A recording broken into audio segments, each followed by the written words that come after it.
കാത്തിരിപ്പിനൊടുവിൽ അങ്ങനെ തെരഞ്ഞെടുപ്പ് റിസൾട്ട് എല്ലായിടത്തെയും വന്നുകൊണ്ടിരിക്കുകയാണ്. തീർച്ചയായിട്ടും ഏറ്റവും കൂടുതൽ വലിയ തോതിൽ ഉറ്റുനോക്കുന്ന ഒരു സ്ഥലമെന്ന് പറയുന്നത് ബംഗാളാണ്.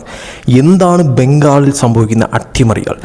എക്സിറ്റ് പോളുകൾ പറഞ്ഞത് പ്രകാരം തന്നെ BJP അവിടെ ഭരണത്തിലെത്തുന്ന തരത്തിലോട്ട് കാര്യങ്ങൾ മാറുമോ എന്നുള്ള പ്രധാനപ്പെട്ട ചോദ്യം തീർച്ചയായിട്ടും തുടക്ക റിസൾട്ടുകൾ സൂചിപ്പിക്കുന്ന ഏറ്റവും വലിയ തോതിൽ പറയാൻ സാധിക്കുന്ന കാര്യമെന്ന് പറയുന്നത് ഒരു BJP തരംഗമെന്ന് തന്നെ എടുത്തു പറയേണ്ടി വരും. അതായത് മമത അടിപതറിയിരിക്കുന്നു എന്ന് എടുത്തു പറയണം. കാരണം 100-ൽ കൂടുതൽ സീറ്റുകളാണ് BJP ഇതുവരെയും വോട്ടെണ്ണൽ നടന്നുകൊണ്ടിരിക്കുന്ന ഈ ഒരു ഘട്ടം വരെയും നേടിയിരിക്കുന്നത്.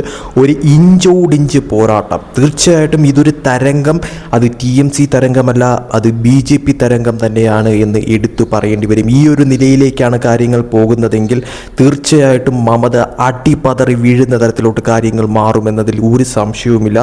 ഇത് ശരിക്കും BJP ഇനിയും ലീഡ് ഉയർത്തുന്ന തരത്തിലോട്ട് കാര്യങ്ങൾ മാറിക്കഴിഞ്ഞാൽ അത് മമതയ്ക്ക് വലിയ തോതിൽ തിരിച്ചടി തന്നെയാണെന്ന കാര്യത്തിൽ സംശയമില്ല. അതുമല്ല, മമതയെ സംബന്ധിച്ചിടത്തോളം ക്ലിയർ ആയിട്ടുള്ള ഒരു മെജോറിറ്റി സീറ്റുകൾ നേടിയെടുത്താൽ മാത്രമേ അവിടെ ഒരു നേട്ടം കൊയ്യാനായിട്ട് സാധിക്കത്തുള്ളൂ. നമുക്കറിയാം, മറ്റു പലയിടത്തും നടന്നിട്ടുള്ള കാര്യങ്ങളൊക്കെ തന്നെ നമുക്കറിയാം.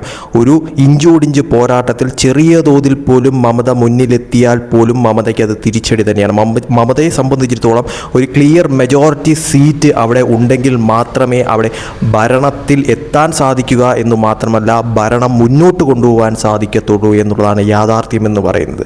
ഒരു നേരിയ തോതിലുള്ള ഒരു മുൻതൂക്കത്തിൽ മമത അവിടെ വന്നു കഴിഞ്ഞാൽ പോലും അത് മമതയ്ക്ക് ഭരണം സുഖകരമായി മുന്നോട്ട് കൊണ്ടുപോകാൻ സാധിക്കത്തില്ല. പക്ഷേ നിലവിലത്തെ സാഹചര്യത്തിൽ മമത എല്ലാ അർത്ഥത്തിലും പെട്ടിരിക്കുകയാണ് എന്ന് എടുത്തു പറയേണ്ടി വരും. തുടക്കത്തിലെ തരംഗം അത് BJPക്ക് അനുകൂലം തന്നെയാണ് എന്ന് എടുത്തു പറയേണ്ടി വരും. ഈ ഒരു പോക്കാണ് മുന്നോട്ട് പോകുന്നതെങ്കിൽ BJPക്ക് അവിടെ ഭരണത്തിലെത്താൻ സുഖകരമായി സാധിക്കുന്ന തരത്തിലോട്ട് കാര്യങ്ങൾ എത്താനായിട്ടുള്ള സാധ്യത നിലനിൽക്കുന്നുണ്ട് എന്നുള്ളത് എടുത്തു പറയേണ്ടി വരും. എന്തായാലും തരംഗം അത് TMCക്ക് അനുകൂലമല്ല, അത് BJPക്ക് അനുകൂലം തന്നെയാണ്. ഏകദേശം എക്സിറ്റ് പോളുകൾ പറയുന്ന കണക്ക് തന്നെയാണ് കാര്യങ്ങളുടെ ഒരു പോക്കെന്ന് പറയുന്നത്.